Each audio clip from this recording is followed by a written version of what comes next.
Alright, this is the Action Fleet Episode 2 line that I wanted to show off.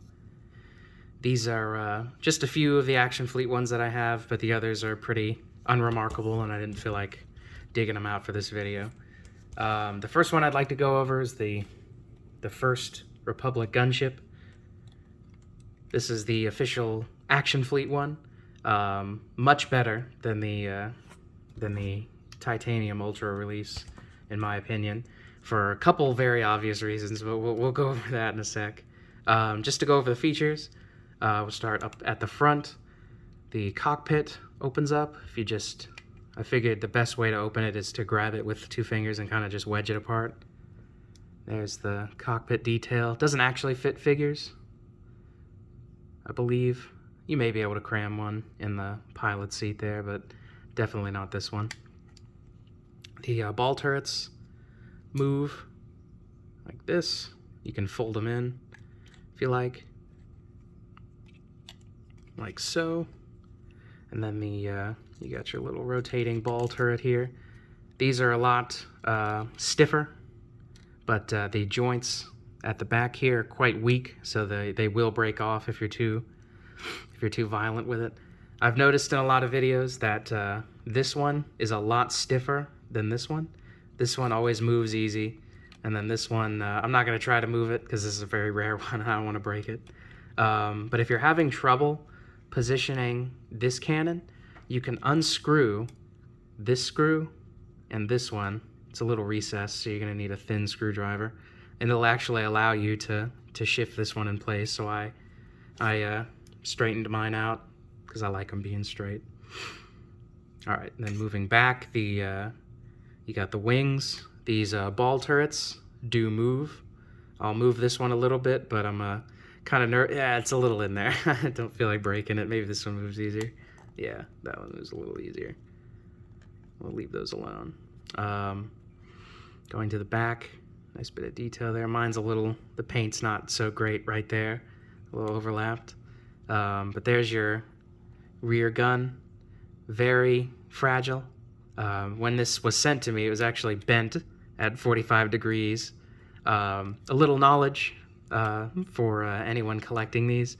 These are made out of a type of plastic that fixes itself very easily if it gets hot. So if these are bent at all, just boil some water, dip these in there, and they'll straighten themselves right out. It took 5 seconds of boiling water, and this one completely fixed itself. So we lucked out there. You can see the little caps on the missile launchers. There's a little bit of paint that got in there. There's the missile launchers themselves. And then my favorite feature on this whole thing, friggin' rocks, is the opening doors. There you go. This one. There you go. Just gotta, there we go. And then you can see trying to get it in focus, the little joints moving in there. I very much like this feature. I think it's awesome. And the joints have just enough friction to keep the doors from falling back. Of course they wiggle because they need to be able to, swing. But the actual joints themselves have a lot of friction, so you can keep them in whatever spot you like. And of course they close up. Not perfectly flush, but it's a good effort. Yeah, I think this one's definitely my favorite here. All right, and then to quickly go over the Titanium Ultra version. This is the one I had when I was a kid. I had that one, but we also had this one. I do not like this one. This isn't the exact one I had when I was a kid. This is one I bought a couple years later, and I just kind of realized how much I don't like it. It's basically just a reissue of that one, just kind of worse. This is all metal, which is cool, I guess, but it makes the thing absurdly heavy. So it's very heavy, and the doors no longer open. They're just kind of molded in there. And there's less detail on the inside, I guess, as a consequence of that. More detail on the ball turrets, though. I definitely appreciate that. If I could switch these out with that one, I would, but that one's getting left alone. It's worth too much. They made these front cannons out of a different material. They're way more rubbery and squishy. and they move a lot easier, which also, as a consequence, means they don't stay in place very easily, so they just kind of move around a lot. And they also don't straighten out. It's impossible to straighten them out, which is a little disappointing. Let's see. Yeah, see, that's as straight as you can get them. Cockpit opens way easier, and now instead of gray, it's brown. So, hallelujah. Of course, these fold in, just like the other ones do, if you want to do that. The paint on the actual body is pretty nice. It's just maybe metal wasn't the way to go. And then the most, obviously the most egregious sin of this thing is how friggin' yellow the wings get.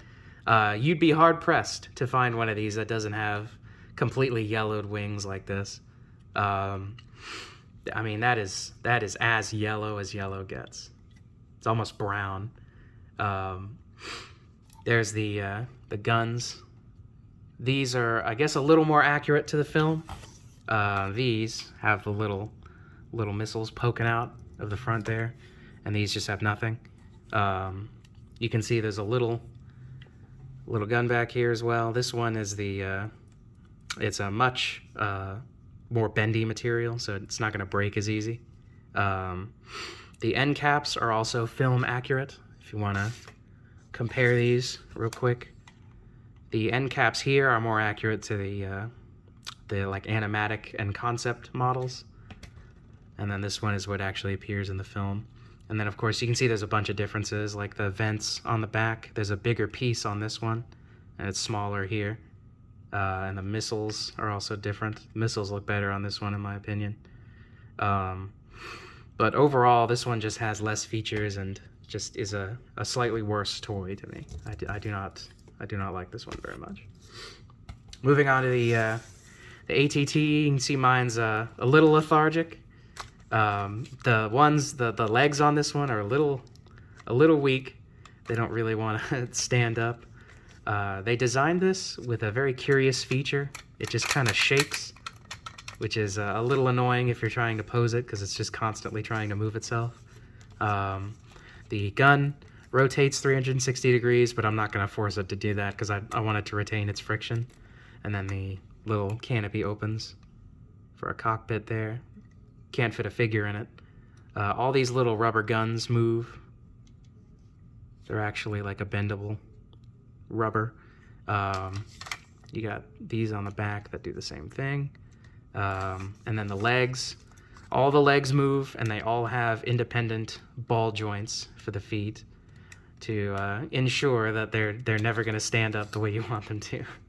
This one just keeps wanting to fall down because of how weak the joints are up here. I mean, it's a really good looking toy, you know. It just, when you try to play with it, it just kind of falls apart. It doesn't stay the way you want it to, and it just keeps wiggling around. It's a little annoying. But the paint and the detail on it, it looks like an ATTE from Attack of the Clones. So an admirable effort. Quite a unique design on this one. I always like the design of the ATTEs. All right.